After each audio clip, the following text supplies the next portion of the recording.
Welcome into another pregame show. We got Browns versus Bengals this week. Gonna go over a couple key things. Also talk about the return of Nick Chubb. So I think this is a very exciting week, even for a 1-5 team. So we'll get to it. I want to find something for y'all real quick. Let me see. While we give people some time to come in, let me see if I can find something real quick. This here. Bear with me, y'all, as we get ready for Browns versus Bengals.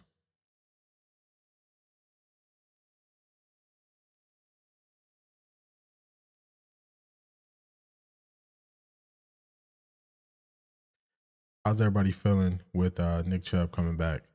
Everybody excited? How we feeling? I'm pretty excited. I'm pretty pumped about Nick Chubb coming back.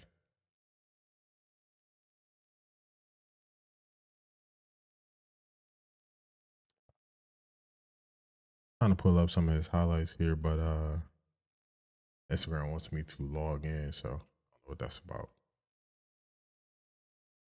Let's see, I can do it another way. Shout out to Brian for jumping in. We're about to talk about Browns versus Bengals. This is the pregame show live. Shout out to everybody for jumping in. I probably have to find it here. Talk to me in the chat. Who do y'all like today? You like the Browns? You like the Bengals? Tell me who you like and why.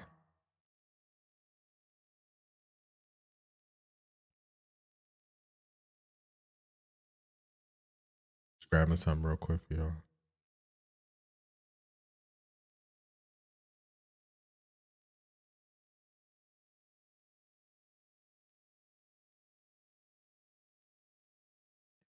It's too early. It's making me jump through some hoops here. All right, that's okay. As people jump in, what I'll do is I will start just going over the pregame stuff that I normally go over. One thing, I got some weird sun coming in, so the brim of my hat is kind of blended into my green screen. That's okay. We're gonna work through it. I don't really wear jerseys that often, but you know, this is one of those times where definitely want to rep Nick Chubb. Hey, Piggy Jamar Chase. I think if y'all had a better defense, y'all might be a lock to win this game. I don't have faith in y'all defense, and I think Nick Chubb will settle our offense. Everybody will give their all, especially in this first game back. So I think that's going to be the difference. Y'all started to lose key pieces on your defense about 2 years ago. Yeah, we forced the ball to Amari Cooper a lot, so we're gonna spread the ball out more. Um, hey, we gonna see. We gonna see. Um, y'all started to lose key pieces in y'all secondary 2 years ago as y'all started paying offensive stars, and then y'all had some key injuries this year on defense. So I think that's your problem. I don't think your problem is scoring points. I think your problem is scoring. Stopping teams from scoring. So I think that's your biggest issue. I'm gonna make sure I get this.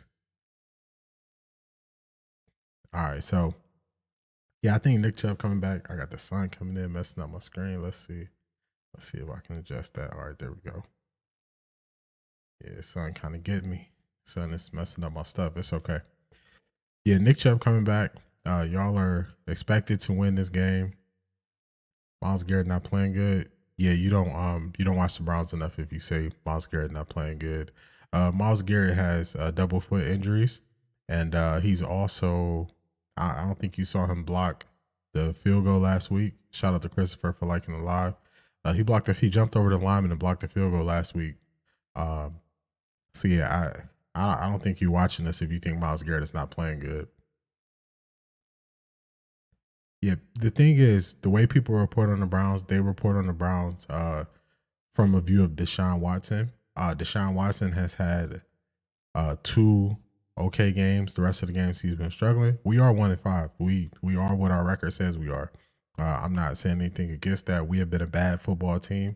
I've said that a lot. Too many penalties. But there are some bright spots on our team that people who watch every week and they watch every play, they see it. And definitely, yeah, if someone says Miles Garrett hasn't been playing good this year, then never listen to what they say about football again, especially if they watch the games. Now, if it's a national media person who doesn't watch the games and they say that, I don't even think about what they say because I know they're not sitting there watching the games. Uh, they just pile on Deshaun Watson season right now. So, man, my son coming in is killing me. Let me get a little bit closer and see if I can get this straight. Yeah, so I got high windows. High windows, a lot of sun come in. It's kind of messing up my green screen. That's okay. We gonna work through it. Yeah, we are 1-5, man. Your record is what your record is. And actually, the person who nobody is, the media is not calling out is Amari Cooper. The national media. Amari Cooper was not having a good year. He had a couple good bright spots in different games, but he led our team in drops. And a lot of these were catchable passes that like just hit both hands and he just dropped them. Had a key drop for an interception against the Raiders. So Amari Cooper, he was targeted a lot, but he was not having a great year by any stretch of the imagination. So us losing him will kind of free up our offense where we could just get it to everybody versus only forcing it to him. I agree. I only watch the Browns. I watch the Browns and I see other teams when we play against them. I have an idea of what other players are doing. Um, but like the team that I focus on the most is definitely the Browns. So I see it. So I can see when people are just kind of talking and saying things that don't really make sense. I pay attention to the AFC North teams, of course. When the AFC North, it makes sense to pay attention to them. So I might be able to speak a little bit more about other teams in the AFC North and kind of how they're looking because I watch them. But I'll be a fool to tell you, oh, I know what the Detroit Lions are doing, or I know what the Minnesota Vikings are doing. I know their record. I know Brian Flores' defense is really good in Minnesota, but besides that, I'd be a fool if I tried to tell you which player was playing well, which player wasn't playing well. I don't have enough knowledge of that. Hold on. Yeah, my bad. Yeah, I don't have enough knowledge of that individually to tell you that. And sometimes that's what is not happening in a lot of spaces. People just speak on things with limited amount of knowledge, and they regurgitate what other people say. Just depending on how old you are. If you watch Skip Bayless, everybody regurgitated Skip Bayless talking points, but those same talking points are the reason why nobody watches Skip Bayless anymore. The reason why he went from the number one show to him being on YouTube and him kind of pioneering a new way to talk sports and him kind of being pushed out from being one of those top people who can talk about it just because you know, he was spread thin. He took crazy stances and a lot of them started to be wrong. And now people realize the power of the internet. The internet is forever. So when you say all these crazy things and none of it comes true, people start to question, do you really know what you're talking about? And that's part of the reason why I'm even doing this. I do this pregame. I do it for about 30 minutes pregame to the Brown shows. I do it starting about the second or the 2 minute warning towards the end of the game, depending on how close it is. If it's a close game, I'm waiting until the game is over.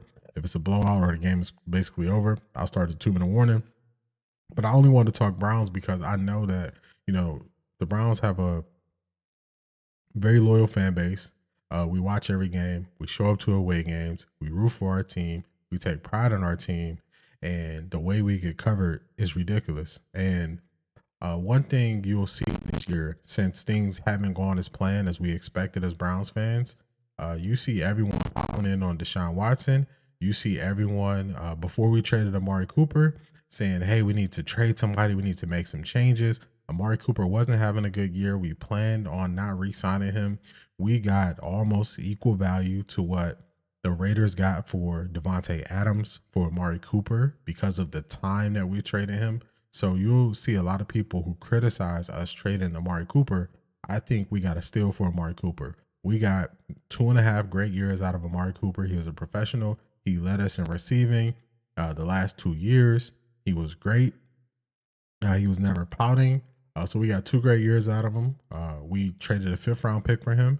And after 2.5 years of him being great here, we traded him for a 3rd round pick and also a late round swap. So When people try to critique things that are happening with the Browns, they are just not they're not doing it through the proper lens because they don't watch us enough to be able to determine that. Before the year, if someone would have told you that at any point, regardless of our record, we could trade Amari Cooper and get more for what the Raiders got for Devontae Adams in the trade, every person would say yes to it.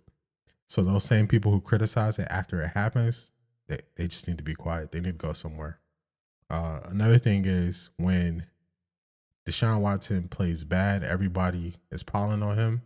And when other guys play bad, they don't pile on them. I saw someone who was very reputable. I'll give you some names. I won't hide behind it. I saw Mary Kay Cabot say if we change quarterbacks to Jameis Winston, that the offensive lineman potentially might not jump off sides.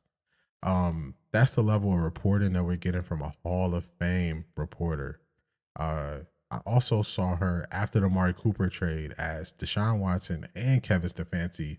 Basically, if they thought that Amari Cooper was dogging it and he wasn't showing up every week and being a professional, just that's the level of reporting we getting when people are thrown off guard when the unexpected happens. Nobody expected the Browns to be 1-5, so stuff just goes off the rails. When I saw those questions, I was like, man, how could a well-respected reporter and journalist kind of stoop to these levels to try to make a player who was great for us look bad? So, you see stuff like that. Then you see people who jumped off the Deshaun Watson bandwagon preseason. They were all about Deshaun. He had a rough start to the year. Nobody's saying that. He's been bad. Nobody's saying he's been good. But now, even when he's not the reason for things that go bad, people just pile on to Deshaun Watson. So I just see a lot of people playing to everyone's emotions instead of just calling for what it is. So me creating this, me doing this, me basically taking my passion for the Browns and just kind of adding another layer to my channel. This is a gaming channel. I kind of opened it up to other things because I'm into other things. I'm not into just gaming. And I just took that to talk to other Browns fans and meet other Browns fans and just kind of, give them my view on things. And I think this is a space that Browns fans need because, we just don't have it. So I gave my predictions. My predictions for this game, I expect this. I expect the Browns to score more than 20 points. Uh, if you notice, that is a big thing because the Browns, we haven't really scored over 20 points in any game this year. So me calling that out, I'm calling we'll score more than 20 points today. I'm also calling that we'll win this game. It's going to be a close one. But I think that when you get Nick Chubb back, the gruesome injury he's fighting back from, and his presence in the locker room, his presence on the field, I think that'll give every player on this team just a little bit more to play for. And it's essentially what happens when a team fires a coach and they get that 1 week buzz. You look at the Carolina Panthers, something same vein, but a little different. They benched Bryce Young. Andy Dalton was great that first week. You got that boost. When it comes to betting, a lot of teams that make those type of changes, they kind of get that 1 week boost.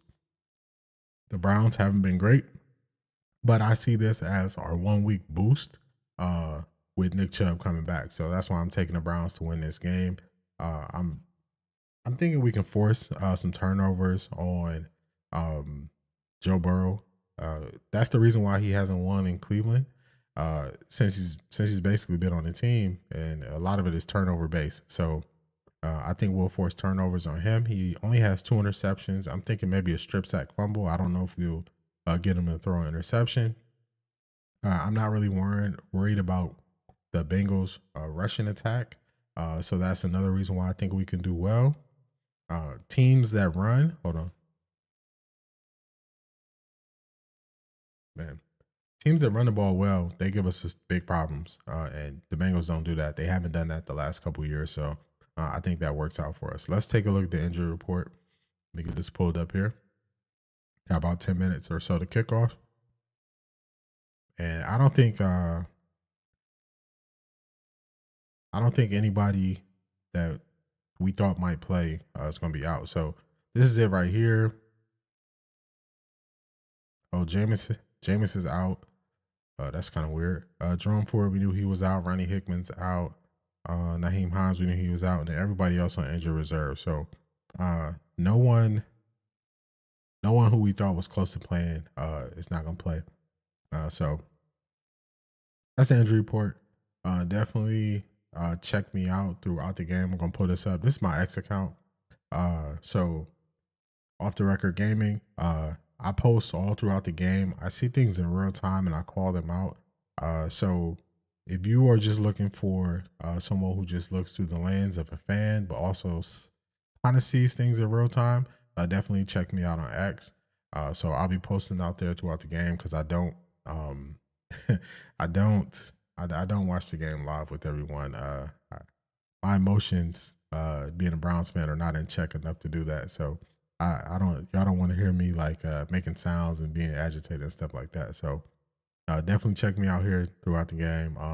Also, salute to the Cleveland Guardians on a great year, great season. Went really far. We just didn't have the bats to contend with the Yankees, but it was a great season. So I was posting about that last night. So follow me on X if you're active on X. Follow for follow you, follow me. I follow you back on all platforms. Definitely trying to build up my Twitch. So if you're on Twitch, follow me on Twitch, um, and I'll follow you back as well. So I think that's it for the post game show. Uh, go Browns, go Nick Chubb. You see Nick Chubb jersey. Actually, you can't see it. You see the Nick Chubb jersey. I rarely wear jerseys. I have quite a few Browns jerseys. Rarely wear them, but this is one of those situations where I definitely think it's worth it to throw on a Nick Chubb jersey. He is the example. He is the standard of what you want every player on your team to be, look like, and produce like. So, shout out to everybody for jumping in the stream. I appreciate y'all. Go Browns. Go Nick Chubb. And Piggy Jamar Chase, I definitely took a screenshot of what you said. You said we were cooked, and you said you are gonna beat us. So, uh, you never know. You might be posted on X if what you said doesn't come true. So, appreciate y'all. We'll catch y'all either at the 2 minute warning if the game is out of hand. If not, we will catch y'all after the game if it's a close game. So, I appreciate everybody for tapping in. We'll see you in a couple hours.